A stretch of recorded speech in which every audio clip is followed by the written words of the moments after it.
unfair expectations are the well, you should have known how. Because at the end of the day, whomever your family is, that's who you really love and you want to A lot of protect. times men don't we don't grieve, we're not That's right. vulnerable. That's right. We I'm don't on a battlefield in war for my Right, come family, on now. and it Come ain't on. always gonna be.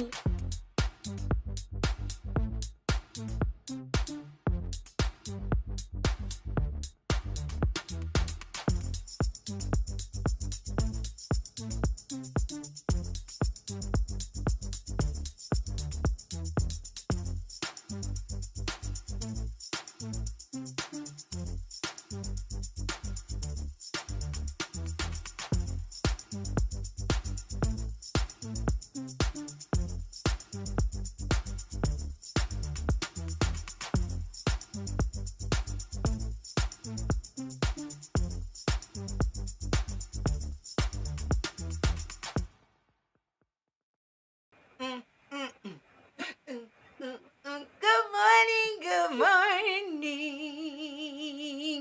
Good morning, good morning. Welcome, welcome, welcome. Welcome, Chanel, to another segment of Early Morning Coffee with Marvina and her BFFE Vaughn, where we give a voice to the voiceless and we let you say what is on your mind. I don't know. I just feel like singing this morning. Good morning, and welcome everybody who's tuning in. Thank you for being a part of another great segment this morning. Well, of course, I got my cup of coffee. Guess what I'm drinking, Chanel? I am drinking look, and it's the green one. I'm kind of worried about it a little bit. Hey, Maria, good morning. Good I'm morning, a Maria. little worried about it a little bit this morning because I know the green tea makes you really go to the bathroom. Well, I'm drinking the green coffee. I put a little hazelnut this morning and also some honey in it. When I'm gonna tell you something, it's kind of good. I don't even. I can't wait till we get our other one, Yvonne. I don't want to spill the beans. Good morning, Dada. Good morning. Good Oh, I'm morning, so glad Gaga. to see you on this morning. That's my sissy. So anyway, girlfriend, BFF, what's going on in your neck of the woods?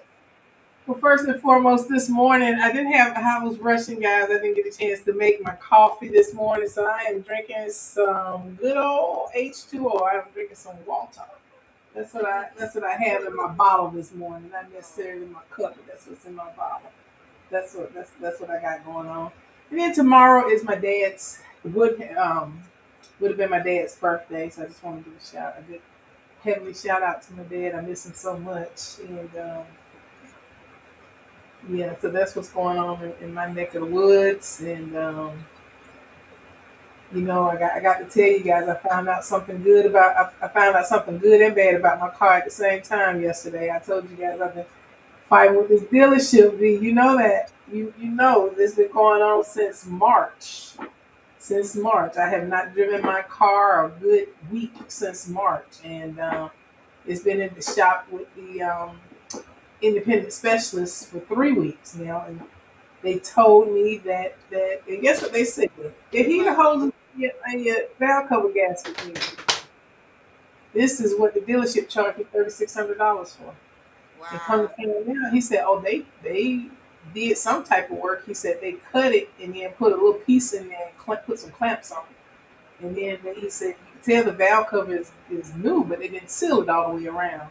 So now I am fighting them to get my money back, and I thank God for Bank of America because Bank of America is on it and trying to help me get my funds back. So that's where I'm at. So I tell anybody, do not take your car to the dealership to Terry Hyundai in Cartersville, Georgia. Do not Stay take in your the car. garbage bag, baby. That's the Yes, review we got today. Let's go ahead on and we're gonna put that right up right yes. quick. They need I to know dump. y'all. We gonna say it like this. What's in the what's in the what's in the what's in the bag review? Yeah. We are reviewing this company because I feel the same way about my BFF. These car dealer places, to me, they seem like they make your car get they Yeah. destroy your car so you can come back and buy another car from them or whatever the case may be. And for my BFF, I am so sad that she had to go through this so much, with her car and what they're doing to her to just keep her coming back, and you know Yeah. so But you hit the nail on the head that day, because that was. I'm gonna tell you something. For my car to be 11 years old, you would think it came off the showroom floor. I always keep my vehicles up, and I keep up with the maintenance. So of course, hoses and things of that nature go bad. They start to dry rot over a period of time. I don't care how much work you do to your vehicle. And so that's what needed. The heater hose, the rubber hoses need to be replaced, and the valve cover need to be resealed. And they were bragging about how good a condition my car was in, and if I wanted to sell it or trade it. And I said no. And Marvina told me, she said, Yvonne, I think that they jacking your car up so that you will go ahead and buy another car. And the last time that Ricky and I were there, the sales got to me. Oh, I'm gonna go talk to your service advisor, and we're gonna get this worked out. I don't need you to work anything out for me, because I'm not buying another car. I don't have to buy another car. And I think I really believe in my heart of heart that's what they did, and I am going to fight them tooth and nail. I promise you yeah. that. I mean, I'm sad because that's what it seems to me. You would have They would know what they're doing because they are the car place, well, the car dealer place. But these mechanics, they're not doing what they're supposed to do. Yeah, Because heater I remember, hoses and the yeah, valve cover. heater hose. Yeah, remember when I had that Chrysler? And I mean, I kept bringing that thing back because it kept shutting off when I got to I mean, it just kept shutting off, and they kept saying it Hmm. was oil, oil, oil. And I was steady bringing it to the Chrysler on Thornton Road, bringing it to them, and sitting it there waiting. And then Yeah. I realized it kept doing it. And then once I stopped going to them and I started going to that 5 minute oil changing place, Hmm. I had never had that issue again. And it seems to me that they do this on purpose to keep you coming back. And I guess that's the way they make their money. That's their Yeah. hustle. Because they But weren't even putting enough oil in your car. they That's what the wasn't. problem was. Nope. They weren't They putting weren't. enough Nope. oil in your They car. weren't. They weren't doing what they supposed to do to make sure I stayed on the road. They did Yeah, it so it could stay in their shop, and that's sad. that But part. these car dealer places are getting away. No, and don't be a woman. Don't be a woman. And I'm sorry to say this. They Yeah. stereotype it, but it's the truth. If you're It's, a woman and you bring your car to there, they treat you like you know, like you're a foreigner, like you don't deserve to know the truth about your car and what yeah. what they're doing to your car. But They feel that women don't know enough about cars, and yeah, that we're gullible. And we're all these not. women mechanics out here, come on now, Right. that's just crazy. But anyway, we are you are is was that our current event, or I didn't know if you had something to Yeah, that say? was yeah, that was that was Okay, that was, okay. that was pretty good. That was pretty good too. I didn't. Okay, Yeah. wonderful, wonderful. Well, we get ready to go ahead on, and I am excited about this segment. We're literally having someone so dear to my life and come on and do a segment. I love your hand, whatever that is. Um, I had to adjust my camera. My camera was sliding. all I seen was fingers. Well, anyway, yeah, I am dear. This is someone dear to my life, and I'm not going to go ahead on and talk about what's in the bag yet. I just wanted to bring this special guest on. A lot of y'all do know him. Oh, I told you it was a him. And some people is going to just get to know him because we've spoken about him uh, several times on our show and kind of about his journey. Well, we're going to allow him to come on and talk about his journey. And I'm excited because this thing is so, it's so miracle working. I'm just going to say it like that. And I don't want to get on and talk anymore about it. Well, right after this introduction, of course, I have one. I will go ahead on and bring on our guest. I want everybody to show some love, pay attention, listen to him. He got a lot to say. Um, what a journey. There are moments in life that change everything.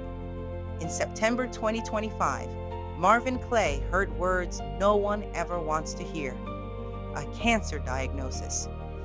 What followed was a journey marked by uncertainty, difficult treatments, quiet prayers, and unwavering faith.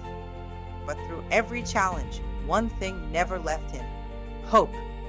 Surrounded by the love of family, strengthened by God's grace, and determined to keep moving forward, Marvin refused to let his diagnosis define his future. Today, his story is not one of defeat, but of courage, perseverance, healing, and victory. Join us as Marvin Clay shares his personal journey beyond cancer, and why today he can proudly say, "I'm still standing."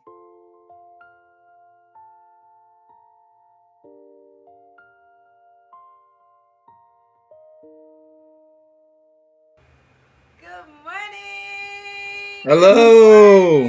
Good morning, nephew. Baby. Good morning. Good morning. Oh, I'm so excited about this segment. You know Yeah. why? All right, Yes, y'all. Let me ma'am. go ahead and let y'all see and listen to this young man tell you about his journey. And before I do that, I know you have a cup. What you got a cup, and what are you drinking on? I currently am drinking on water with peach flavoring. All right. Gotta keep healthy. Gotta keep healthy.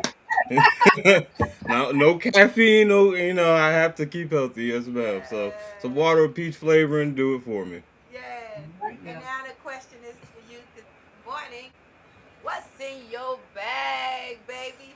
Tell us what's in the bag. Question I have so much to unfold and unpack.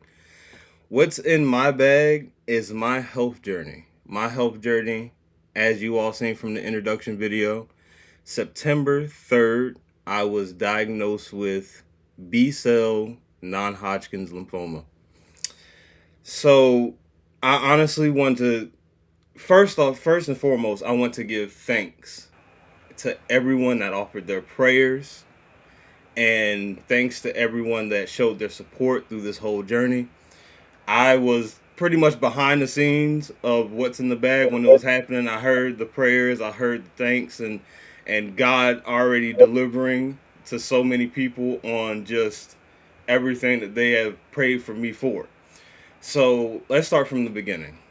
The beginning, as a black man, you already know how it is. Not just as a man in general, we focus on everything on earth to get us further ahead. So when I was first getting symptoms that I was experiencing, I was just hoping that whatever it is here today. If I ignore it, I can just keep pressing on. And if I drop dead, I will drop dead working. I didn't think the worst of it. And one thing that we love doing is self-diagnosing ourselves. And that is something that needs to be corrected. That really do, because honestly, when you hear the unfolding of this story and how I self-diagnosed myself and try to just keep pushing versus the reality of the situation, it could have ended so much worse, and I would have had nothing to show for it. So the beginning, I was very fatigued all the time. This was early of 2025, around February. Always fatigued. I had swelling in my leg, my groin, and the side of my stomach. And that swelling honestly started about 2 years ago. So I'm experiencing these things years without any type of doctor visit, any type of hesitation, anything. Just keep going because that's all I know how to do. And also, I had this weird urge, like when I had to use the restroom, I had to really go. Like, if I didn't stop, because I drove trucks for a living. So if I didn't stop and use the restroom, I just felt like the consequences would have been dire. Like, I would have had to use the restroom on myself right then and there. So I would just stop, about 4 or 5 times in like a 3 to 4 hour span, and I honestly just attribute to I'm drinking a lot of water, or I'm drinking a lot of coffee, or I'm just self-diagnosing myself. And honestly, when I remember the phone call that I made to my mother and my aunt about the whole, swelling and this, that, and the third. I was like, it's to a point where I can't work. And this is how God works. See, you're going to put yourself in these predicaments to where you have no choice but to listen to Him. He will make sure that that happens. I promise you, no matter how much you want to fight, scream, or just act like ignorance is bliss, because that is a well known saying in our society that ignorance is bliss. No, it is not. God is the way, and He will show you. And that's what He did with me.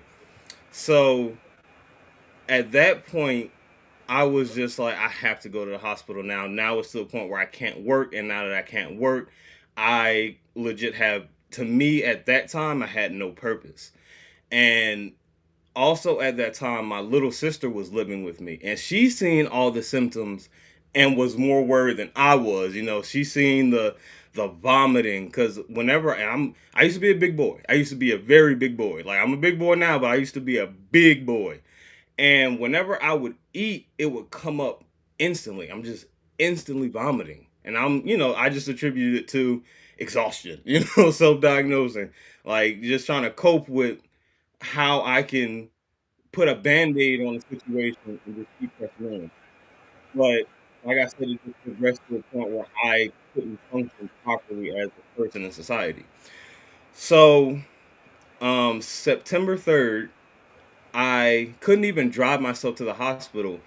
I had to ask my girlfriend to drive me to the hospital and to the ER. And, all that self diagnosing and pushing everything back, all of a sudden, when you're in that ER, it all disappears, and then the thoughts start to take over. And, you're going to the best case scenario, then you're going to the worst case scenario. And of course, how life is, it was the worst case scenario. I remember sitting in the ER, and after they called me and they took my vital signs and this, that, and the third, and I went to see the first doctor in this whole process, I will never forget what he said to me. He looked me in my eyes after I explained to him what was going on, and he said, "You have a lot of problems, don't you? Like, you have a lot of problems. Like, you have all this swelling going on.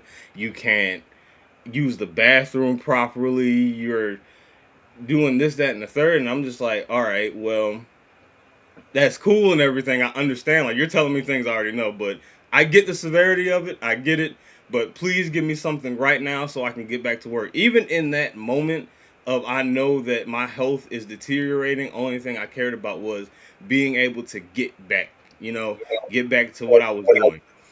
And I didn't know the journey I was about to embark on at that moment, but like, it is what it is at the end of the day. So after seeing that doctor, I had to sit in the ER, and they brought me back for all these scans, like all these scans, blood work, this, that, and the third. And I was at that point thinking, all right, this has to be something serious, because you know, at regular ER visit, all these people out here, they're trying to get you in and out. But for some reason, they keep putting me through tests. So I sat back out there with my girlfriend. We're just waiting. I'm making jokes and this, that, and the third, and just trying to lighten up the mood, because at that point in time, I was in a mental state to where if I die, God's will be done. I lived up to this point. I can't necessarily say that I was proud of the person that I became, but I settled for the person that I became. And for that, for me, as somebody growing up that had so many dreams and aspirations and different things that I wanted to accomplish, that was honestly a letdown to myself. But at that moment in time and just where my head was at, that's what I accepted. And so when I went and I got a room into the ER, this is when the second doctor came. And he said, All right, well, you have a blood. This is my first diagnosis, and all of the list of things. Like, yeah, like cancer was the main thing, but my first diagnosis was I had a blood clot in my leg. So basically, I had a swollen lymph node on the side of my stomach and on my groin that was pushing together, and it squeezed the vein, and it caused a blood clot. So that was the first thing that I heard, and at that point, I'm just like, all right, well, just a blood clot, it's whatever. Give me a pill or do your little magic medical thing, and we'll get the show back on the road. It's all right. And then another doctor came. I was like, all right, awesome. Like you're not the first person I talked to, but you're not even the second person I talked to, but let's see what you have to say. And when things are serious when they come in with their clipboard. And it's like, all right, this is cool. Like, what do you have to say? So he told me the reason why you have to use the bathroom so much is because your kidneys are swollen. Okay, all right, blood clot, kidney swollen. That's not that bad. We can fix those. What do we have to do to get my kidneys back in order? Basically, we have to put a stent inside of your kidneys, just to let them drain properly, and then you should be able to get those out in about 6 to 8 weeks. Oh, like, okay, so 6 to 8 weeks, and whatever blood clot medicine you guys, because I was very ignorant on the whole medical process. Like, I feel like everything could be solved with medication or rest or whatever it is. So I didn't really know the severity of it. And I sat there and I was just thinking, and my girlfriend was next to me, and I was like, all right, like, this isn't that bad. And she agreed. She was like, okay, well, this is something that you can probably be out maybe like a month or two, but we'll make things happen. And then the last doctor came in. And one thing, as somebody that probably goes to the hospital, even if you don't go to the hospital, the look of fear on somebody's face.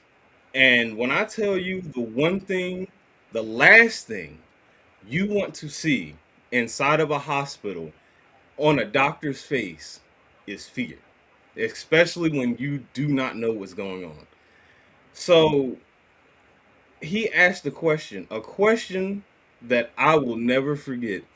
So, are you the type of person that wants to know the important things, or do you want to know everything? And at that point, I'm just thinking to myself, everything. I don't want to know everything, like, I need to know what's important so we can put the band-aid on it, and whatever comes from that, we'll deal with it as time progresses. So I told him, I said, I would just want to know the important things. Just give me the whole cut and dry. Good morning, Auntie. Hey, Auntie Dada. But the most important thing. So he told me, straightened up. Well, sir, we found a mass on the side of your stomach, and we believe it's cancerous. I can't tell you for sure, but right now it's showing up in the scans as cancer. And when he said that, I don't know what it was. And this was throughout the whole process.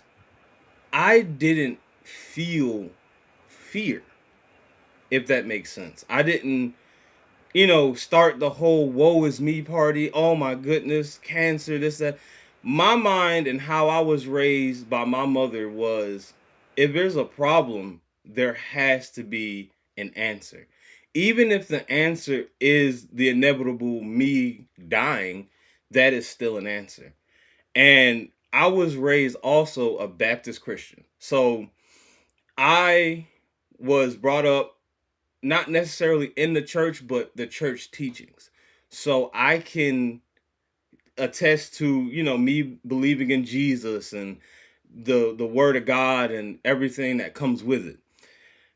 So it's not that I feared dying or what comes after. Honestly, I accepted it at that point.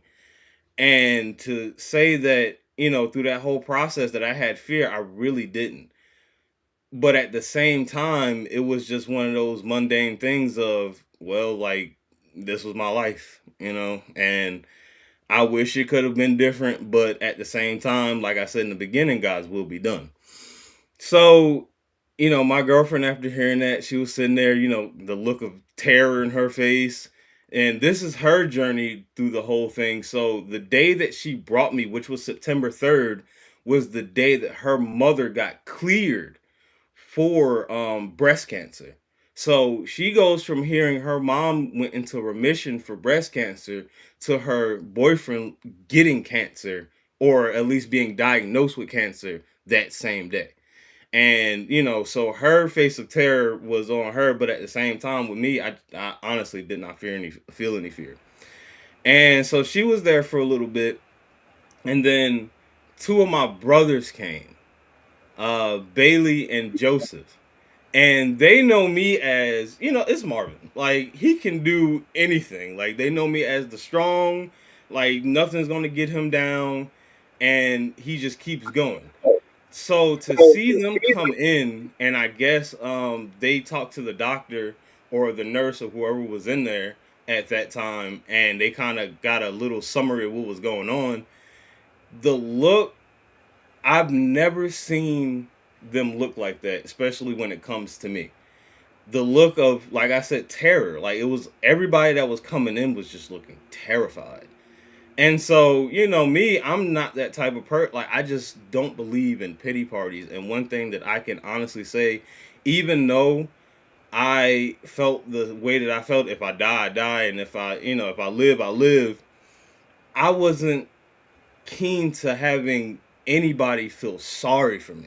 Please don't feel sorry for me, because one thing that I want you to remember at that point in time, one thing that I wanted people to remember was only the good times, even the bad times, just getting through everything with a smile on our face. So, I started making jokes, this, that, and the third, this, that, and the third, and, they started livening up a bit, and then my mother came, Marvina. She came, and strongest woman I know, hands down, like the strongest woman I know. She came in. I'm telling her I remember she called me actually before she came in, and I was like, yes, is the C word. The C word? What is that? Like, I already know in her head she was not trying to process it. She was not like, there's no way. Like, there is no way that this is it. Like, I don't believe that. But, as time progressed in the conversation, she figured it out, like, all right, well, let me just get to the hospital and we're going to see from there. Like, it's not a exact diagnosis at that point that I had it. It was just possible. And so she came and she sat with me, and everybody else left me in her care, of course, because I emphasized to everybody I know, like, my mother is my saving grace. If y'all here, that's cool, but I just need my mom, for real, for real. Like, everybody else can do whatever they need to do. I just need my mother. So after they left and she was there, she stayed with me for pretty much until I was in a room upstairs. But, while she was there, she was hearing everything that I was actually being diagnosed with, the initial cancer diagnosis, the blood clot, and what it was actually doing. So with the blood clot, the nurse came in and she told me that was enough alone to kill me. And the fact that I was going through the swelling and everything for 2 years before actually seeking medical attention with that blood clot in me, the fact that I wasn't already dead was a miracle in itself. And, counting blessings at this point, just counting blessings. And with my kidneys also being as swollen as they were, both of them, I could have died from that also. Another blessing. I should be, so basically telling me I should be dead 2 times over by now before I even reach this hospital. And so when I actually got the cancer diagnosis by a doctor, it was more along the lines of, I was already supposed to be dead from these 2 underlying health issues I already had. If God actually planned for me to be dead, I would be gone already. So I am obviously destined to fight this cancer, and I have to live on, because there's no way that I'm going to get taken out by any type of disease. Like, there's no way. But at the same time, there is a fight that I have to do, and there is a journey that I have to go on for my sake or for other people's sake, to help people out or to just bring people closer. Whatever the case is, I have to fight this. I honestly think at that point, what God was trying to interpret to me was, the way that you live is not what I have painted out for you. And I like to use metaphors a lot, especially when it comes to life. And I feel like God painted a picture for me. And imagine you as an artist. You're painting a picture, and it's time for you to change colors. So I looked at it as, all right, well, no more black and white. It's time for us to add some color into this. Let's add some substance into this. Let's actually do something with your life that actually means something. Because at that point, like I said, I was in a dark place. Like, if I live, I live. I die, I die. That's nobody's way to live, honestly. Like, that is a very mundane, melancholy way to live. And I do not think anybody should live like that, because we're only given this one life. But at the same time, this is a gift by God, and how we live it is our gift back to him. So we get up to the room that I was assigned in the cancer facility of the whole hospital. And this is when I get to meet, and he was already in the chair. Like, thinking back on it, he was already in the chair, just kind of sitting there. And I'm just like, I don't even know who this guy is. Like, I had very weird trust issues with people I didn't know at the time. I didn't know who this guy is. You know, it's just a doctor. And I feel like hospitals would try to do and say anything to get as much money and time from you as they possibly can. So I lay in the bed, and he says, hey, and before I even say his name, I just want to, like I said, I like to live life in metaphors. What did God send to save the earth, to save mankind? He sent Jesus. Jesus was a carpenter, but he was also known as a shepherd.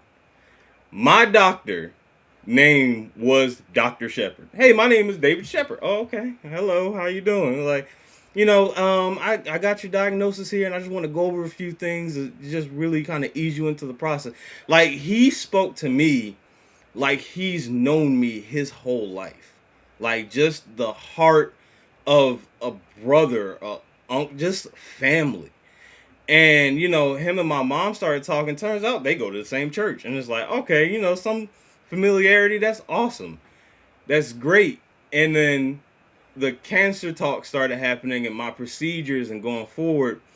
So that same day, as soon as I get up there, he's telling me, all right, I see the diagnosis about your kidney. So you already know about the stents that they're trying to put in there. I was like, all right, that's cool. Go ahead and do that. And about the blood clot, you're going to have to take shots. Wait, hold on, wait. Like, what do you mean shots? Yes, you're going to have to take these shots. They're called blood thinners. You have to take them twice a day, every single day. All right, so I have to get a shot twice a day? Wait, so who's doing this shot? You're going to have to do it yourself at home, but they'll do it at the hospital when you're here. Oh, okay. Well, the thing is, I already knew in my head, I'm not taking those shots when I'm at home. Like, y'all just gonna have to do it here. Y'all gonna have to hold me down when y'all do it, because I'm not about to do, willingly letting you guys do this. Everything that they were telling me, I was already in my head rebellion. Like, I'm not doing this. The whole stents in my kidneys. I remember when they initially told me, I fought them back all the way. Like, is there anything else you can do? Like, is this the only way? Yes. All right. Well, whatever. I'm not even about to argue. Let's just hear the rest of it. But he also told me about a port they would have to place on my chest. Basically, when I'm going through chemotherapy, it makes it easier to administer the actual medicine into my bloodstream by using a jugular vein in my neck. And, like, how that sounds, like, especially, like, okay, like, it makes sense on the outside, hearing it back. All right, that's the best course of action. But in the moment, I'm just like, what do you mean you're going to place a port in my chest going into my vein in my neck? that sounds awful. Like, and I fought him a little bit on that. Like, I just don't want to do that. But that's the best way because we really don't want to mess up the veins in your arms going forward. You know what? I'm all battled out at this point. I done battled so many doctors and everything like that. So let's just get it done. And then the procedure. Oh my goodness. That was the worst experience of my life, honestly. So when I get down there into the procedure in the operating room, basically I'm just thinking, all right, they about to knock me out and do this. Yeah, we're about to sedate you, Mr. Clay. Sedation. Wait, hold on. Doesn't that mean I'm gonna be loopy? But I'm still be awake. Hold on, wait. Can't you just put me to sleep? Oh no, because how the procedure is, you're gonna have to turn over. First, you're gonna start on your stomach, and then you're gonna move over to your back, and we need you at least coherent enough to do that. Awesome. All right. Well, let's go ahead and get this done. It can't be that bad, you know. If you guys have done it millions of times, who am I? You know, I'm not the specialist, so you know they give me the sedation, made me feel a little loopy. And then I laid on my stomach. First, they got to drill right into my spine. Oh my goodness, that was awful. It was terrible. And I'm just like, oh, please help me, Lord. Like, this is the first step. This is step number 1. All right, so I just clenched my fist and just let it happen. Awesome. And then they said, all right, let's move on to the kidneys. The kidney stents. I'm just in my head, I'm thinking, all right, small needles getting into your kidneys. I couldn't see it. I was on my stomach. When they pressed the first one in, it felt like I was being stabbed. And, you know, like, all right, this is cool. It's all right. Like, just get through it. Like, everything through the whole process, the only thought I was having in my head, get through it. So the first one, bam. Second one, bam. Flip over to my back, and like these are freshly put in stents into my back, and now I have to turn over and lay on them. Awful. And then the drill to my sides because they had to get tissues to do a biopsy. So the drill to my side, honestly, I was in so much pain from my back. I honestly didn't really mind the drill to my side doing the tissue sample. So that was done pretty quickly. And then the port in my chest. I knew it was gonna be something with like, yes, Mr. Clay, we're gonna have to place this cloth over here, right on your neck area, kind of cover your face. I was like, so I can't see it? You don't want to see it. Oh, okay. Yeah, you're right. Most likely I don't. So they placed the cloth on me. Only thing I really remember in that point, because I was sedated, so the memory's kind of foggy, but only thing I really remember was just a knife going along my chest and just opening it up and, you know, something being placed in there. And so I was like, all right, you know, journey to health. Let's do it. Like, and after all that was done, I was exhausted. Like, just felt like, you know, like I said, I never want to pity myself or woe is me, but at that point, it's just like, oh my, this is the first day. This is day number 1. Like, what is next? And I'll never forget the words that I said to my mom when I got back to the room. I looked at her and I was like, I'm already tired of this. Like, I already, and like the look in her eyes that she gave me is just like, don't give up though. Like, I understand it's a lot. It's going to suck, but you can't give up. And she also told me, like, you go, then I go. And like I told you, in the beginning, it was live or live, die or die. And at that point with, you know, my girlfriend, my friends, and my mother, and then, you know, the pouring of other people that I haven't even really spoken to or really connected with, also giving their love and support, it was one of those, all right, I have no choice but to get through this.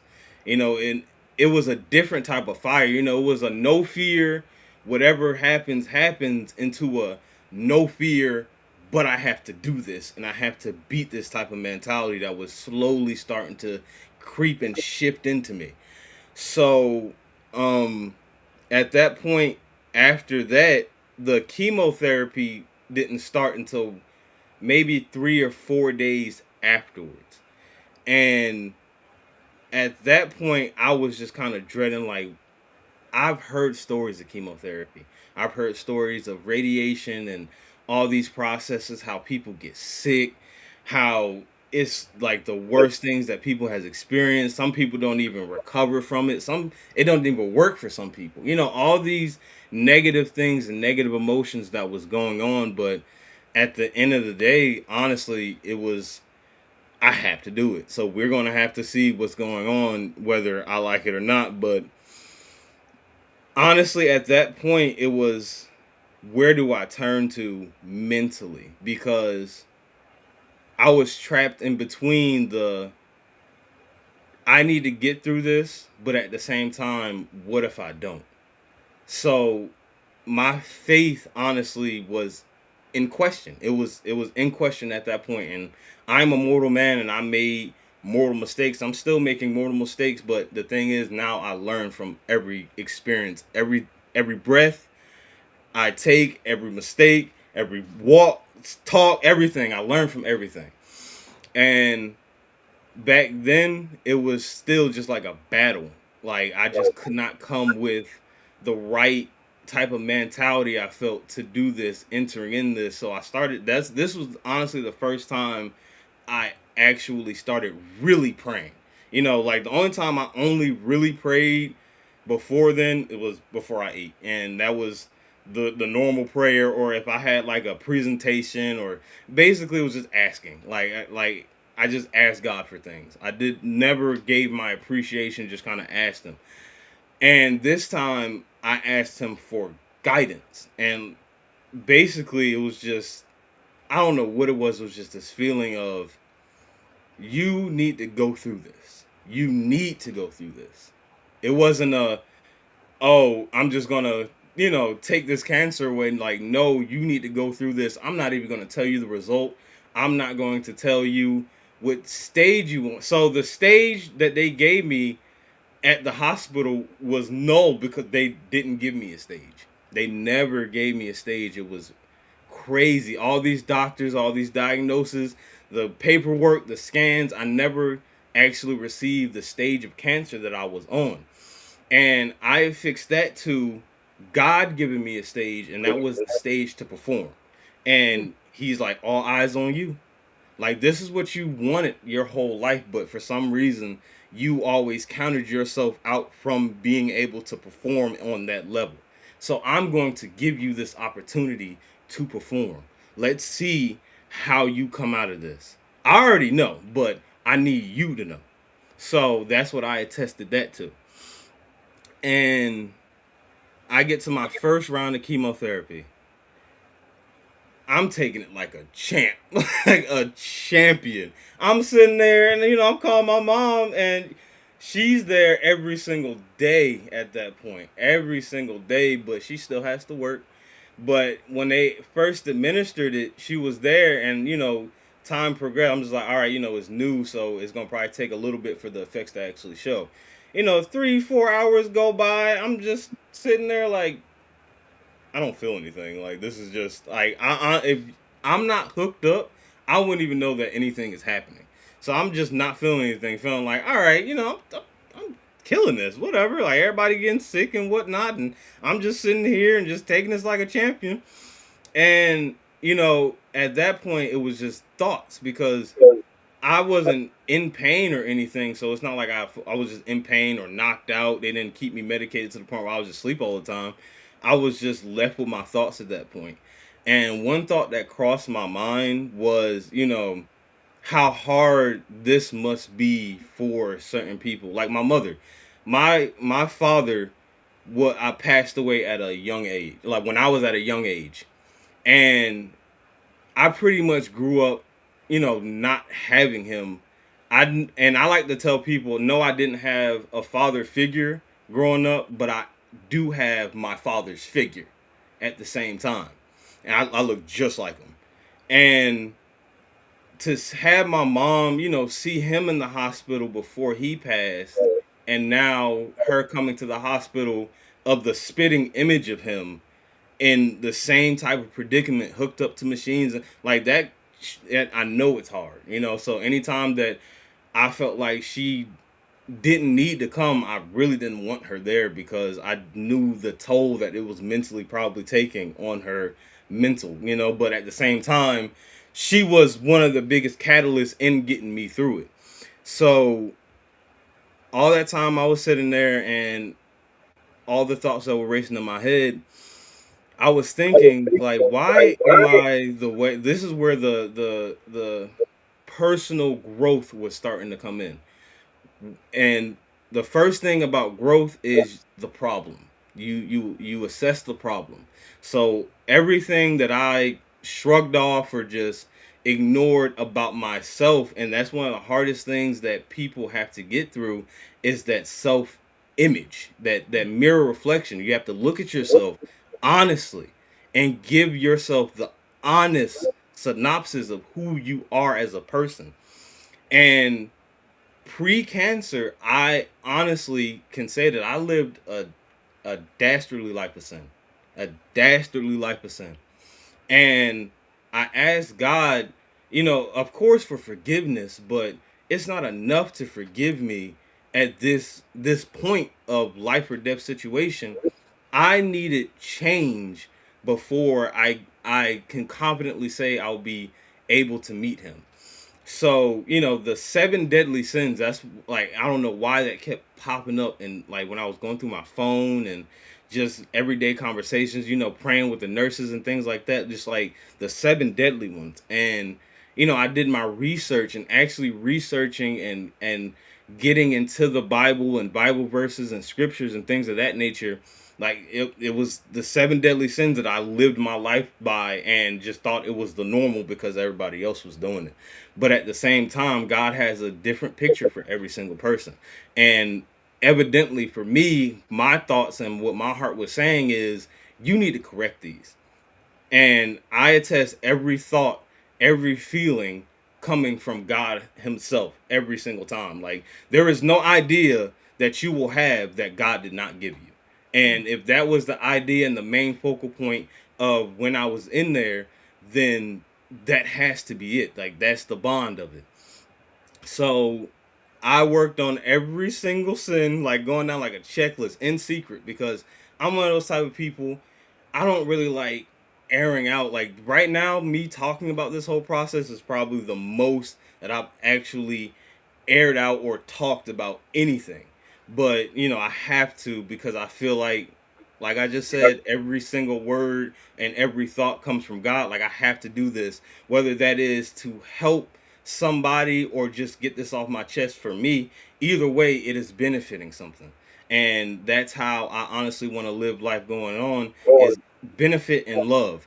But back to the me trying to improve myself. So I went through trials all throughout cancer that I can honestly assign each seven deadly sin to and the correction that was made by God. So the first being chemo. Like I said, I was in the hospital taking this chemo medicine like a champion, not sick or anything. When I got discharged after my first round of chemo, you know, the first day I was okay. I was like, all right. And I had another brother living with me at the time. His name's Corey. He was living with me at the time. The first day when I was there, I was normal. I was like, all right, you know, like I'm breaking it down to him. Like, man, this ain't gonna be nothing. I got 6 rounds of this. This is gonna be a cakewalk. After this, like, we're gonna get back to it like nothing happened. The second day hit, I woke up and it felt like somebody reached into my muscles, took hold of my bones, like arms, legs, torso, everything, and was just twisting them. It was agony. I was in agony to the point where only thing I could honestly do was just lay flat on the ground. Like even being in bed was not comfortable. Only thing I could do was just lay flat on the ground. And my the young man Corey, he calls me Batman because like to him, like I tell you, all my friends, they always think so highly of me, and he legit thinks I'm a superhero.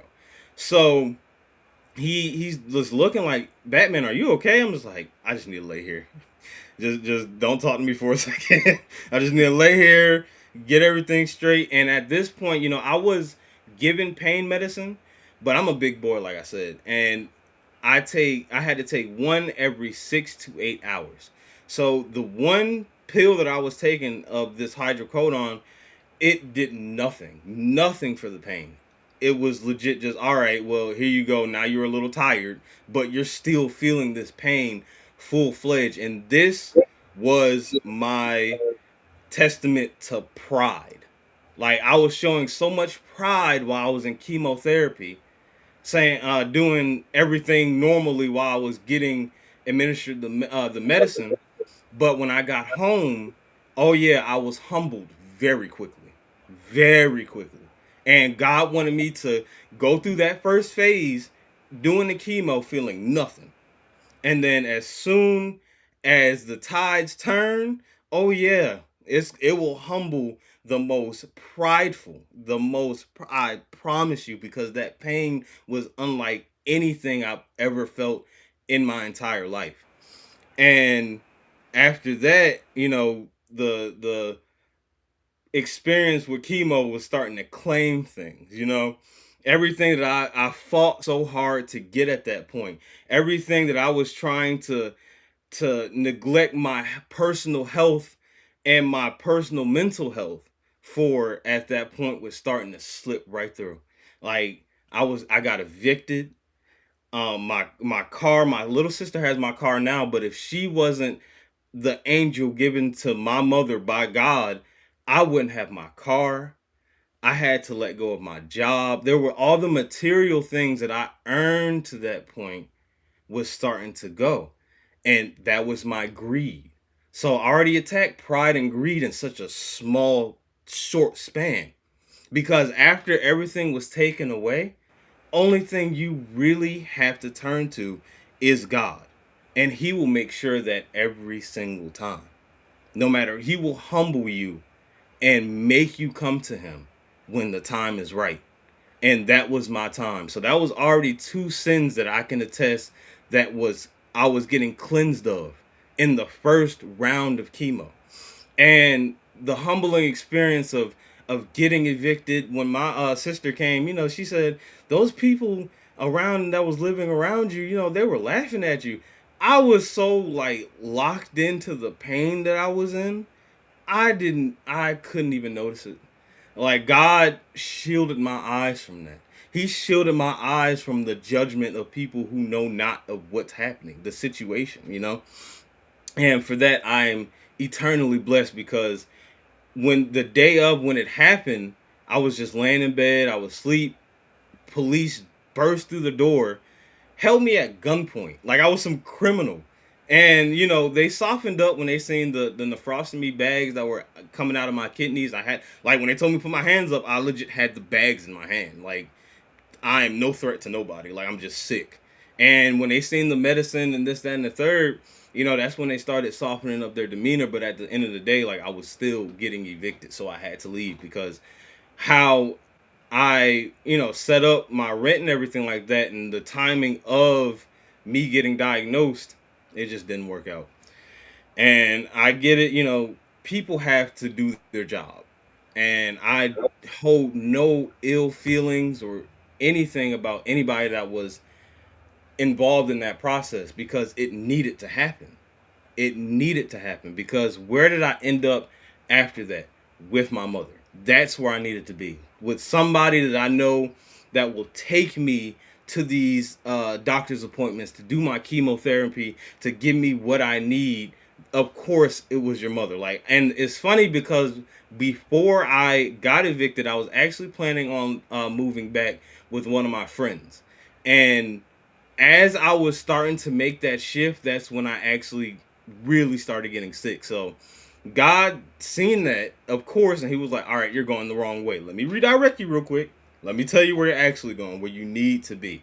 And of course, that's where I ended up, and thank God for it. I thank God for it, honestly, because it was a journey that I feel like if I was anywhere else, I wouldn't have been able to make it out as smooth. I would have made it out. No doubt in my mind I would have made it out, but thanks to my mother, it was so smooth. It was the smoothest process I feel like that could have happened in with this whole diagnosis. And then, another thing with pride, on like I am my father's son, and my father suffered from male pattern baldness. So of course I was left that token of when he left. So the only thing I really have is my beard. And when that started to go, I was like, oh no, not my beard. That's all I got, Jesus. Oh my God, I don't have anything left but my beard. And I was like, all right, well, it started to patch up, so we had to get rid of that. My eyebrows, everything, the standard chemotherapy side effects, and that was one of them. So I was naked faced for a while, and that was awful. That was awful because like at that point I was, and when I looked in the mirror, only thing I seen was a shadow of everything that I actually built up. I'm not going to say everything that I strive to be, because that's not who I was back then. That's not who I strive to be. That's who I settled for. And that person needed to be stripped of everything. Everything. He needed to be. He needed to be humbled. So I'm honestly glad that happened. And then during this chemo process, I remember getting home to my mom. My mom tried to force me to eat. I don't know what it was. I just could not eat. She cooked me salmon, spinach, and mashed potatoes. My aunt was also there when this happened. So all three of us can attest to this story right now. So I was just eating. I was eating, and all of a sudden I just felt so nauseous. And I just threw up everything on the plate. Like it was nothing I could salvage at that point, because I couldn't even make it to the bathroom. I was just so weak at that point, and it was nauseating. Like all the sickness was just coming up right there, and my appetite got diminished so bad. When I first got diagnosed, I weighed 263 pounds. At the end of it, I weighed 193. Like that should just show you like the appetite curve that chemotherapy put on me. But at the same time, I'm addressing these 7 deadly sins. That hit gluttony.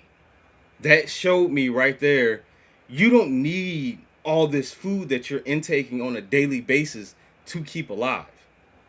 And you need to look what you can become if you don't ingest all that poison, pretty much. Because another thing about this whole cancer process and what the diagnosis, they could not find an actual cause behind it. They went back to family history. They went back to different things that I've ingested, and like chemicals at work and this, that, and like all these things, but they could never really actually hit what was the cause of it. But a lot of people that I know, I have my older brother. He was one of them. My mother said it. A few friends that are actively in the gym and take care of themselves. They say it's all the processed food that you're eating, like all the mess that you're putting in your body, because there's no way you have nobody that is directly related to you, like mother, cousin, or whatever the case is, that doesn't have the same thing you like. It's not hereditary, so it had to come from something, and it's all the garbage that you're putting inside of yourself. And sitting like that makes sense. That honestly made sense, because I didn't care what I used to like. I used to drive trucks, and I used to just eat Slim Jims all the time. Like that was my meals all the time. It was just processed food. And with chemotherapy, that helped me to alleviate that, because I would probably eat like 1 cup of noodles, and that would take me the whole day. And the hospital food, oh my goodness, the hospital, it was so bad. It was so bad that I had to ask my mom to bring me food every now and then, because it was bland, unseasoned food, but at the same time, it's what I needed. And after going through that and seeing like what healthy food really entails, like hospital food really entails, and if you get that food and just put some seasoning on it, it'll actually be good. So I'm gonna actually take, their recipes and the things that they were trying to feed me in that hospital, and just put some seasoning on it, and all of a sudden it tastes like Gordon Ramsay gourmet food. And from that point forward, I try to shape my diet around there. Really, it's more calorie intake and how much I do choose to eat. That is really the main thing that I got from that, because I had plenty of dietitians and things that kept coming in because I wasn't eating and I was losing weight so rapidly. They pretty much tried to force feed me Ensures, and if you don't know what Ensures is, they're paint. Flavored paint, like it's supposed to be like a protein shake, like it has all these health nutritions and vitamins and minerals, and it tastes like paint. It was awful. The first time I drank it, I was like, all right, this is cool. I didn't get used to this. I got used to it too fast, and after I got used to it and the taste really started setting in, I'm like, oh, okay, I can't do these anymore. I can't, Mr. Clay, you got to drink these Ensures. I can't. I'm so sorry. Please. Please do something else. Like, I cannot. All right, well, we can give you these potassium pills and just more medication. Like, all right, well, we're going to have to do that because I cannot do these Ensures. But sure enough, like, steadily as months was going by, I was just losing so much weight, so much weight, so much weight. And one day I just kind of looked at myself in the mirror and I was like, in my 28 years of living, I have never been this skinny. Maybe as a child, yes, but it was so far down in my childhood. It was one of those memories that I honestly do not really remember. Excuse me. But as an adult, that was the skinniest I've ever been. Ever. I was big, like huge. So seeing myself like that was a blessing, honestly, because it's like, look what you can become and look what you can build off of. It's like God was just stripping me away and basically showing me, look at the wasted potential that you have been blessed with. Like, this isn't a gift I gave to anybody else. I gave this to you. Do something with it. And like, because I'm one of those type of people, how I give advice, I'm not going to tell you what you want to hear. I'm so sorry. Like, that is one of the things that I've grown up, my mother being both my mom and my father figure, honestly, she didn't tell me what I wanted to hear. She will tell you what you need to hear. And that was pretty much my basis going forward on anything. If anybody asked me for advice, if any situation came up, I'm going to say and do what needs to happen. Not what I want to happen, not what whoever wants to happen, what needs to happen. So what needed to happen was me actually getting a grip. And like, this is just all, like I said, God gives me every single thought that I have going forward. When I'm doing wrong, I know I'm doing wrong. And that's what everybody, I feel. When you do something wrong, you know you're doing wrong. And whether you choose to ignore it or to correct it is up to you. But you know, in your heart of heart, everybody want to say, oh, you're a product of your environment. No, you're a product of God. And from that point forward, you need to act as that, a product of God. And some people feel like, oh, I'm so lost and I just did what I needed to do and this, that, and the third. No. See, this is another metaphor for you. You're not taught how to breathe. You're not taught how to breathe. You just come out instantly knowing how to do that because that's what you need to survive. So why do you need to be taught to be good? And I get it. Some of us hold our breaths from time to time, but we forgive ourselves and keep going forward by the next breath that we take. And that is the same way that God does with each and every one of us. Yeah, you do bad, but you better forgive yourself and do good to make up from that lapse and keep going forward. Keep breathing and keep going forward.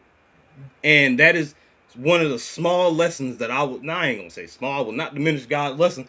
That was a major lesson, just like every single lesson that I was taught during this whole process.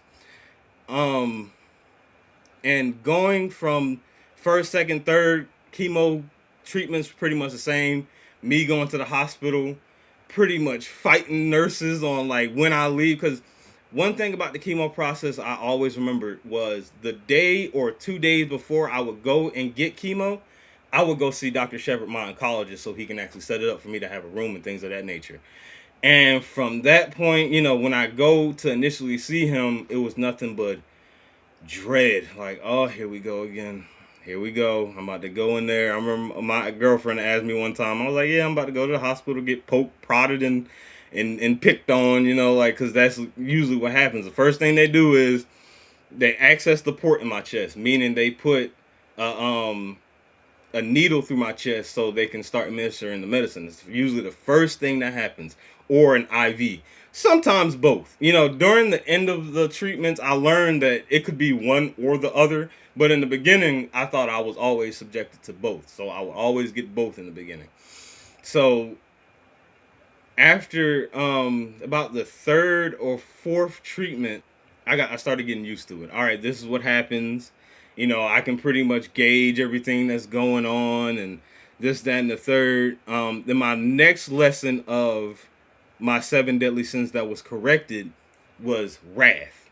So before I got diagnosed, I'm not going to attest to being an angry person, but I could be if I felt like I was disrespected. I was never one of the type of people to, if you wronged me, I'm just going to let it go. Like, no, I had to show you, demonstrate who I am back then. And, you know, being in the hospital weak and at these nurses' mercy, honestly, because they were the people that looked after me, being at their mercy and learning what true patience is and true having to just trust other people, that really opened up a light of sometimes you just do not understand what people are going through. Like, when I'm in the hospital and these nurses, I need something, or I'm hungry, or my food is late, or whatever the case is, and I'm pressing the button to call the nurse, and the nurse doesn't come, but I just hear what's going on. There's somebody probably like 2-3 doors down screaming, trying to get out their bed, doing all this other stuff that they have to do, getting cursed out and this, that, and the third. And that's my nurse that's dealing with it. They come back, smiles and everything, like nothing happened to them, to, you know, assess my problems. And it's just like, I can't believe you just sat there and let this person do that to you. Like, he went for, like, these are young women getting called all these names and everything, that worked hard to get to the position that they're at, getting berated and treated like trash while they're there. But at the same time, showed me nothing but patience and respect when it came to my small problems of, I need to use the restroom. Like, yeah, you just got cursed out and called this, side, and the third out of your name. And all of a sudden you come in here and happily trying to guide me to the restroom, showing me grace and everything like that. Like, that to me was a lesson of, you need patience, understanding, and furthermore, you need love. You need to forgive. When Jesus said, turn the other cheek, oh yeah, that is real, because that is difficult. Everybody always wants to feel like the one that wins. Everybody always wants to feel like, hey, Uncle Robbie. Everybody feels like they need to be the toughest in the room, or nobody's going to disrespect me, or how could you do this? I have a quote that was said from a famous man. He's passed, but this quote will always stick with me. Revenge is the confession of pain. So if you take revenge on something or somebody, you are secondhand confessing to them that you hurt me this bad, that I had to take time and effort out of my day to tell you by my actions. You should never let anybody have that much power over you to where you shift your day to that. That is ridiculous. Remember that people don't always know what you're going through, and in the same words, you don't know what other people are going through. But at the same time, you cannot let anything derail you from God's mission. It was a lot of lessons, but that was pride, greed, and wrath that I corrected pretty much in that short amount of time.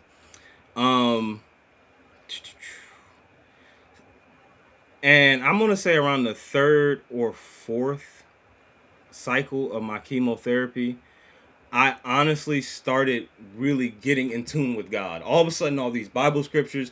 I remember the person that did my port every single time that I came to the hospital, she would pray with me every single time that she did it. Every single time she prayed with me.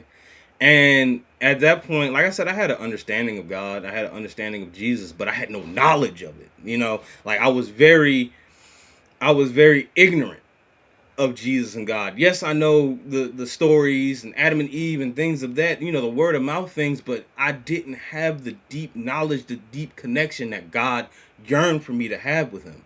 So that's when I started studying. That's when I started reading Bible scriptures. That's when I started actually focusing and dedicating my spare time to him. And after the spare time became all of my time, my whole life pretty much during this whole chemotherapy process was dedicated to God. And that is what, honestly, I feel like that's what he wanted. Of course, because that's the only way for me to be truly saved. I can get baptized as many times as I want, but until I actually make that connection, nothing's happening but me just getting dunked into some water. So I have to live according to the rules that he set for us to live. And for me, it was correcting all these sins that I was experiencing at the time. And while I was there and I was talking to God, there was a thought, there was a voice that was echoing in my head, which I attest to him, is not all bad things happen to bad people. Not all good things happen to good people.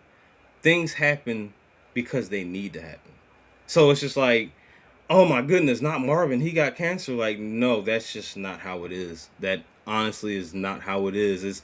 It's not, do not mistake my lesson as a curse, because I need to learn this. Like, everybody can judge me from the outside of what they see. Like, oh, they see a well-educated black man that knows how to, in the inside, like I said, I didn't care if I died or not when I initially got my diagnosis. So there was obviously something deeply wrong with me that only God and myself can correct. So whether you look at it as, all right, it was a bad thing that happened to a good person, that's just not the case.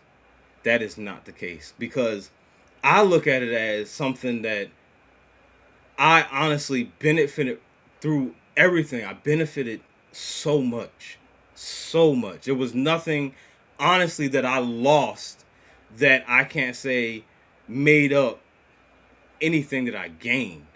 All the material things that I lost has nothing on anything that I gained or that is coming to me in the result of what I have become and transferred and currently becoming. So I have that opportunity to be my best. I have another opportunity to be the best version of Marvin Clay that I can become. And this is where the next sin comes that I tried to correct. It was envy. I'm not going to sit here and say I was a jealous person. You know, if you get something, that's cool. But at the same time, if you get something that I wanted, okay, now we're on a whole nother conversation. It's either I got to find a way to get something better, or I have to find a way to get that from you. And a quote that I heard while I was in the hospital was, just because you won doesn't mean I lost. So with that being the case, you can do something and achieve and get some type of reward in 2 days. And I'm doing that same thing, and it takes me 1 week. It could take me 2 weeks. It could take me 3 weeks. Even though you already won, congratulations. Awesome. But at the same time, I promise you, my victory will not be shadowed by anything that you have. or be affected by anything that you have. If anything, we can both hold up our trophies together. And being in the cancer ward of that hospital, going through chemotherapy and having cancer with all these different types of individuals, I had a few conversations with a few of the people that were on the floor. And, you know, some people there 1 week and, you know, going through the chemotherapy process, next cycle, they're there. Next cycle, they're there. Next cycle, they're not there. And it's just like, what happened to them? Like, did they finish? Are they cured? Or did they succumb to what was going on? I don't know this. And for me to be envious if they did actually make it out and get a better, that's legit what I want, but it's just not right now. But at the same time, if I dare to be envious of them making it out and they actually didn't, oh no, I'm doomed.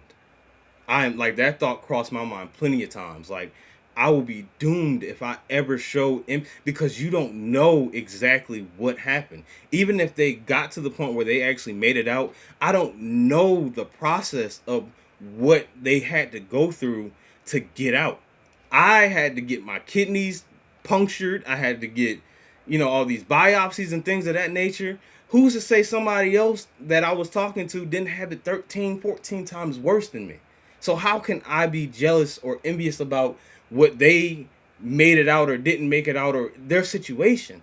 If anything, I just need to focus on me. They made it out. Congratulations. If they didn't, I hope that they made peace with God, and congratulations, because that means that you are with our Father.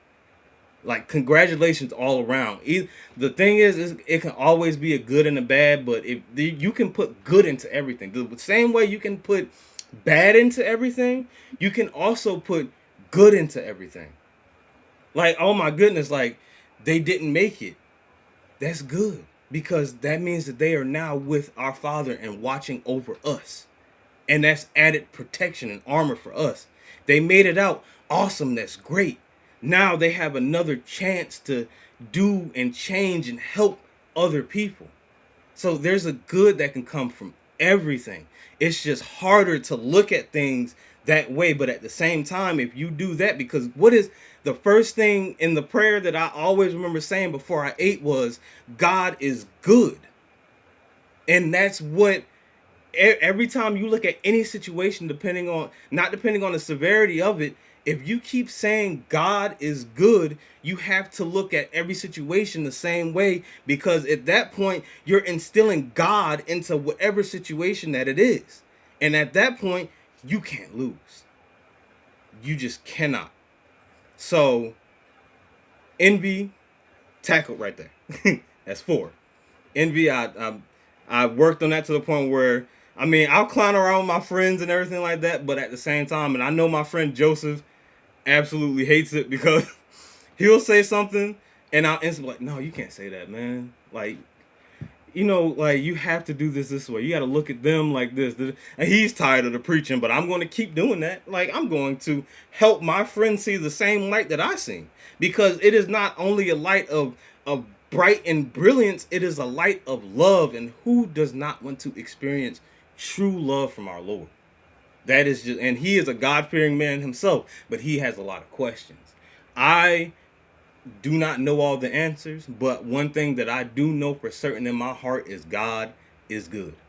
So, moving on from there, a little later on, because like, this is an internal battle, you know, even though everything was going, you know, pretty good for everything, the cancer was starting to slowly fade during chemotherapy and this, that, and the third. There's always battles. And a war isn't just one battle and then it's over. No, a war is multiple battles and different things. So, as I was going through chemo, I told you earlier on, my first round, I had these hydrocodone pills. And I was taking one at that time, every 6 to 8 hours. The one turned into 2 every 6 to 8 hours. The 2 turned into 2 every 3 to 4 hours. The every 3 to 4 hours turned into, like, it was, how I was doing it, it was 2 every 3 to 4 hours, and then 1 every 2 hours. So I was really taking 3, like, every few hours. not knowing that I was slowly getting addicted to pain pills. And I'm just thinking, like in the time, I'm not thinking of it. I just feel good, whatever. Like I'm not in pain, so it is what it is. And then my mom had to legit give me the truth. It's like, she will give you what you need to hear, not what you want to hear. You're addicted to these pills. I'm not trying to hear that. I'm just trying to get my pills. Hold on, wait, I sound crazy. Hold on, wait, what do you mean? So I put the theory to the test. I honestly did. I was like, all right, so I just won't. So with chemotherapy, the side effects of the pain usually subsides in, I would say, about week and a half, 2 week span. So after that week and a half, 2 week span started, left, and I stopped taking the pills, I was still in pain. And I'm just like, hold on, wait, I shouldn't still be in pain. Like, this isn't right. So, I took more pills, and I was like, all right, maybe if I just wait maybe two to three more days, then I'll be okay. 2 to 3 days went by, still in pain after I stopped taking them. And it was to a point where in my mind, only thing I could process was, I need those.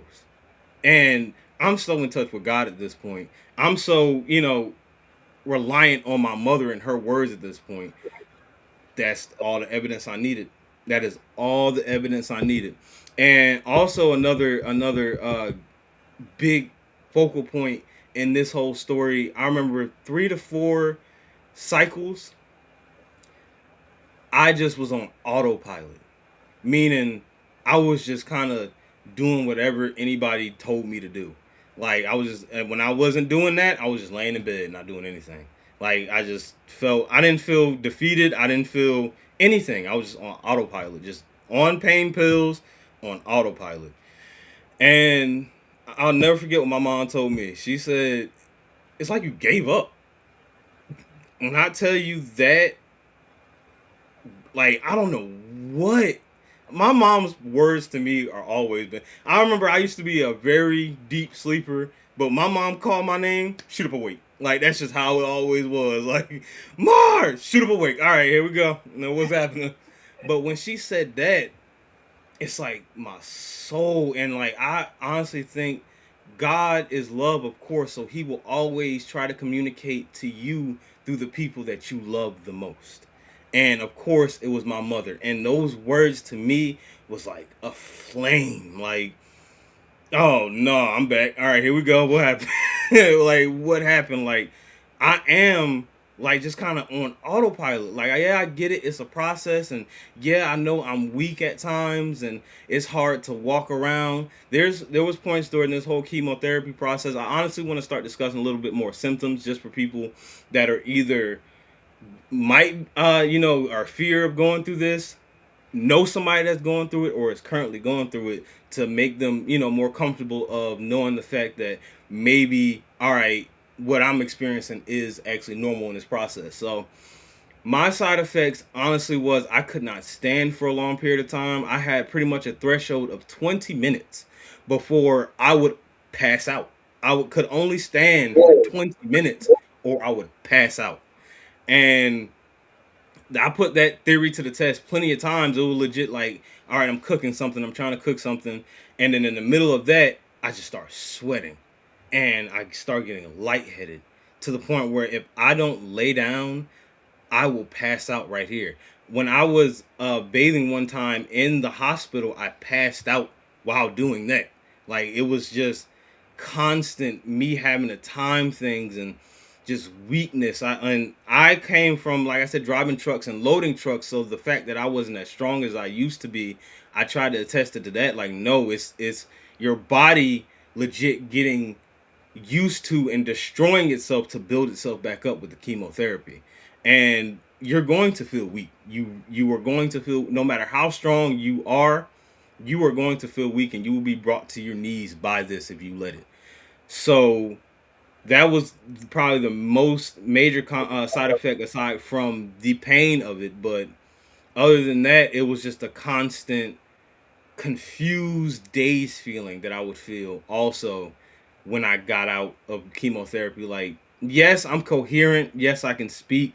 But at the same time, it's like I wasn't all the way there. you know, and it wasn't the medicine. This was every single cycle. Even before I started taking the pain pills as heavily as I did, even after the side effects did subside, I still felt like this hole in my brain. Like I'm not all the way there. My thoughts aren't all the way there. Like I can speak, but it's very chopped and you can't really comprehend what I'm trying to say. Like it was just very muddy.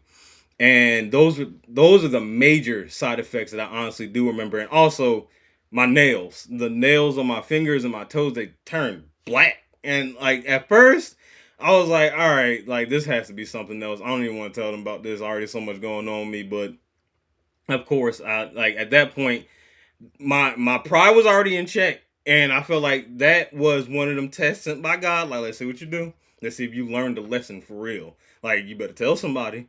You better, even if you feel like it's something that naturally happens, you better tell somebody. And then, so the next time I see my oncologist, I asked him about it. It's like, oh yeah, that's normal for chemotherapy. Yeah, and after you're done, you just get to magically just peel it off and watch your regular nails come back. I was like, awesome, great, awesome, you know. And I feel like because I did follow God and actually was obedient and had my pride in check and got my pride in check, I actually got through that unscathed. Let me speed this up. I'm sorry. Another thing, let's just go back to the sins and trying to kill all these sins off, was sloth. So my mom can also attest to this. When I was younger, I felt like I was very lazy because I was like, you had me doing something, going, cleaning up and doing all this. No, I got 17 brothers and sisters. They better do it. You know, I was very lazy back then. And to the point, like, and that was another contribution to how I got as heavy as I was at the time. So after, you know, losing all that weight and being legit confined inside of a room, whether that being at home or in the hospital, I yearned to do stuff. I yearned to be able to do things by myself. I yearned to be able to walk, run, work out, do things of that nature, things that I'd never want to do before the cancer.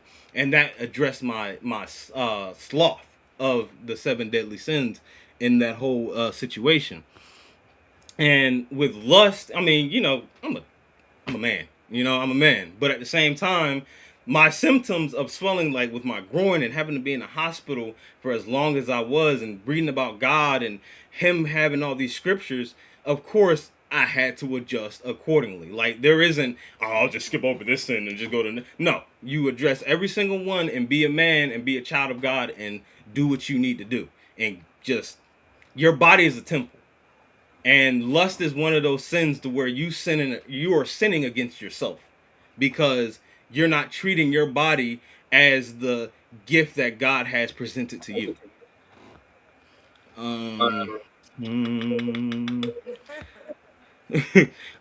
I'm just, and another thing, I think I hit all the 7 deadly sins. If not, I apologize. I mean, if you know me, just reach out to me and I will address whatever I miss. I need to wrap this up.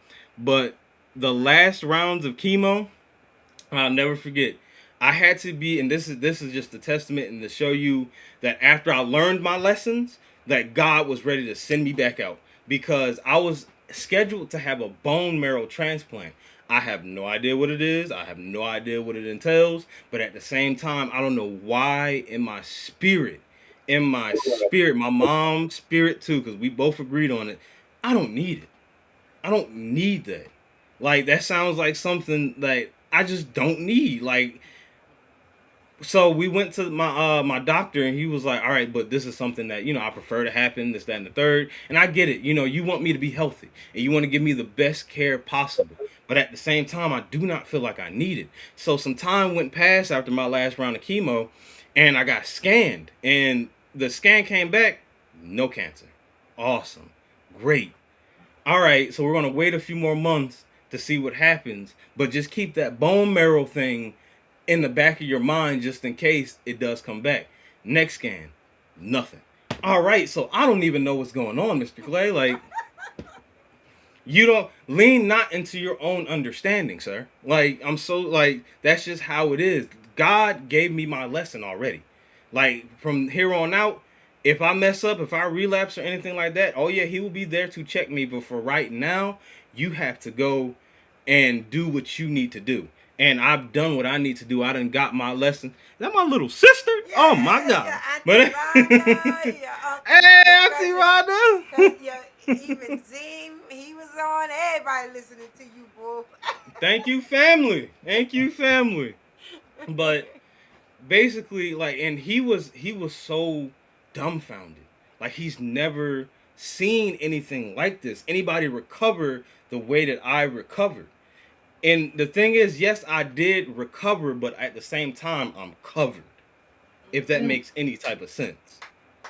And so he still wants me to do my initial check-ins. Like, I still want to make sure everything's good. Of course, you are the blessing sent to me by God. So of course you're gonna want to check in. Like, my next check-in is about 3 months from now, and I'm pretty sure you're gonna send me for another scan. And I am confident it will show up the same way that it did the last 2 times, because I'm on a mission, and God knows that I am ready and prepared. He has given me my armor, he has given me my sword, and he will forever be my shield. And at that point, I will never lose. So that's pretty much my story. And nephew, Oh I my just walked God. away. I dropped the mic, moving.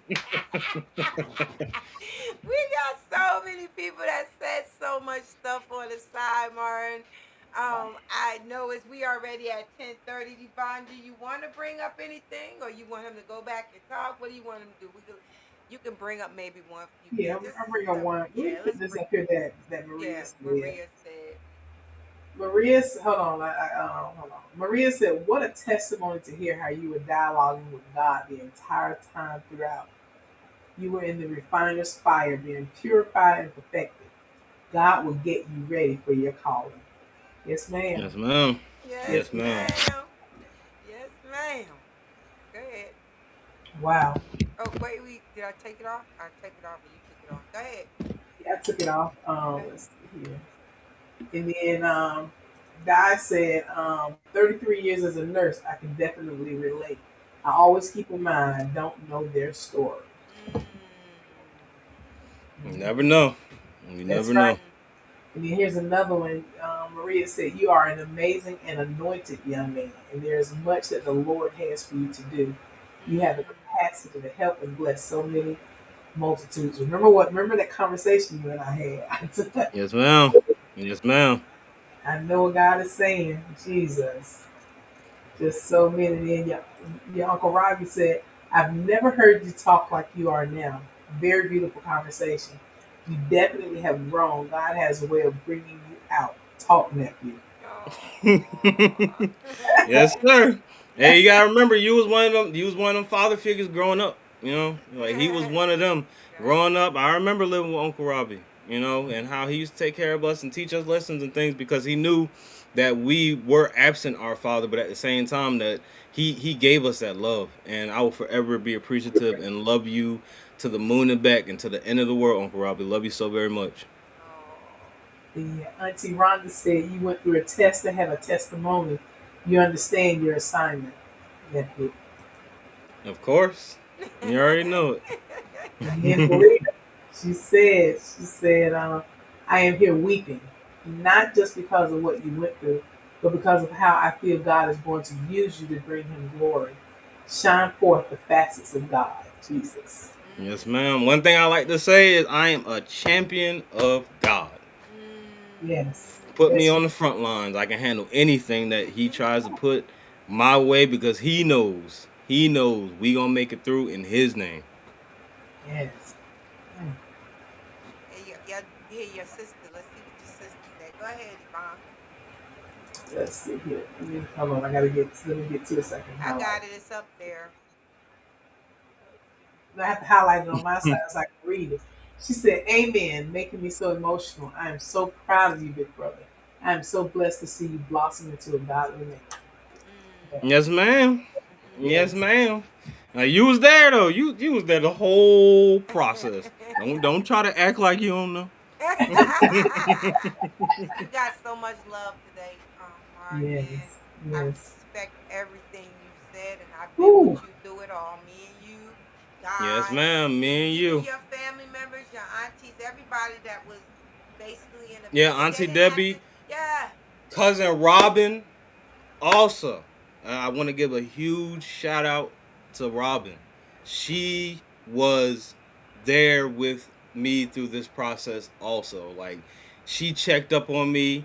Cousin Nelia checked up on me. Zemi, like cousins that, I wasn't a part of their age bracket, up there with Roy and everything, but they made sure that their younger cousin was okay.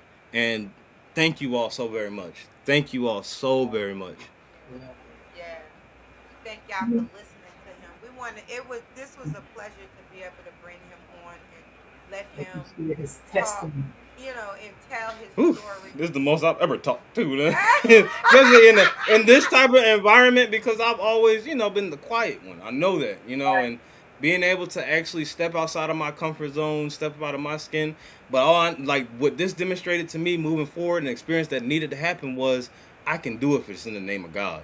Like, that's just all it is. And I enjoyed it, Yeah. Like, if I didn't see the time, you didn't tell me the time, I would have kept going. But that means I can endlessly talk about God. Yeah. And that is wonderful. That is the mission to me. And another thing, one last thing I honestly want to leave off on is the legacy that I wanted to leave when I leave this earth. Before, it was victory. He was a good man and all this other stuff. I don't need you all to see me as a good person. I really do not. What I want you all to remember me as is somebody that loved. And from then, good comes from it either way. Yeah. So just a legacy of love.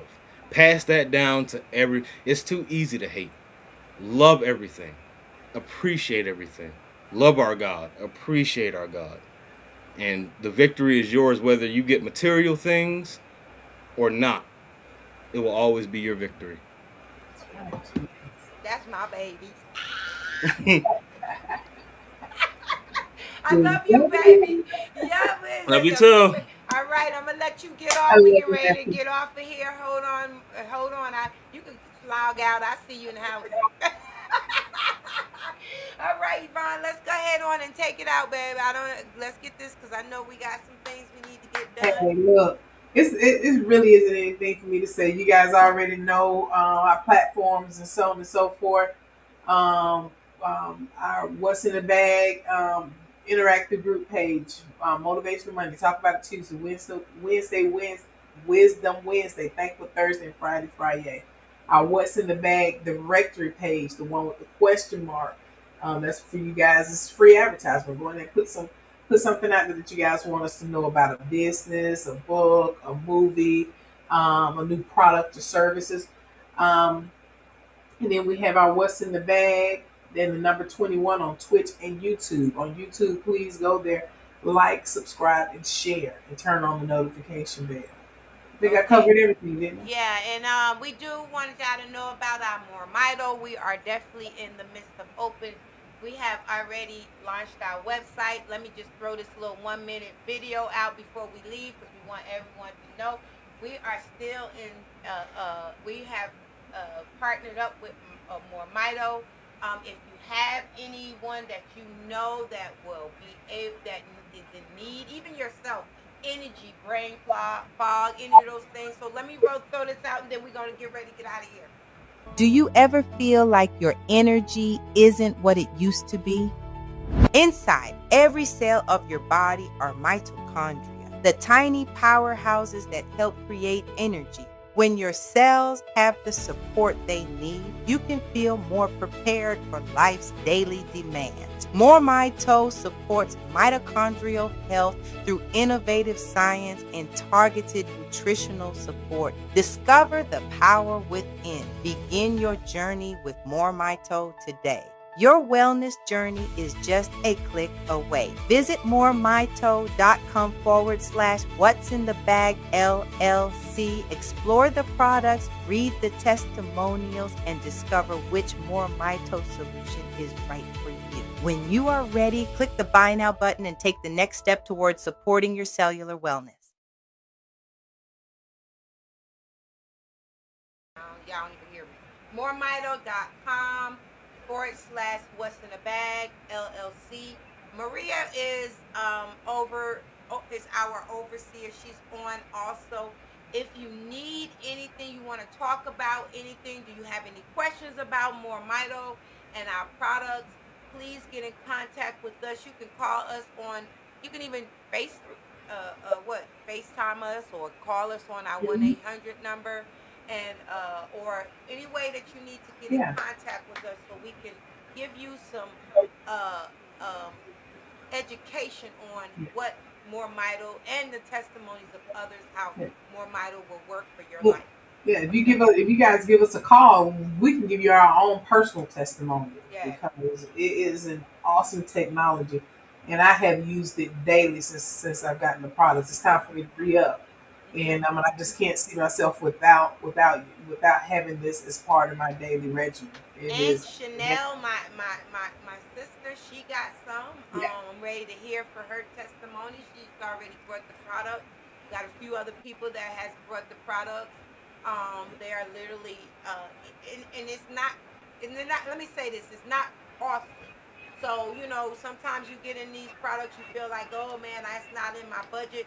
But I feel like if your health is so important, your energy, your the things that, and a lot of people don't know about uh, um, the effects that your body has as you get older, all the things that you're not able to do, and this technology will help you out. But like I said, if you want to know a little more about us, let us know. Call us, give us a phone. We'll let you know.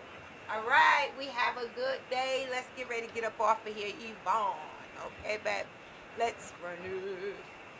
Where's my phone? Ooh. Come on now. Ooh. We ain't had in a day. Ooh. Ooh. Ooh. Ooh. Open it up. Ooh. Ooh. I walked in with my shoulders back, sunshine on my face, no looking back. I've been through the fire, yeah, I paid my dues. Now I'm dancing in my truth. How about you?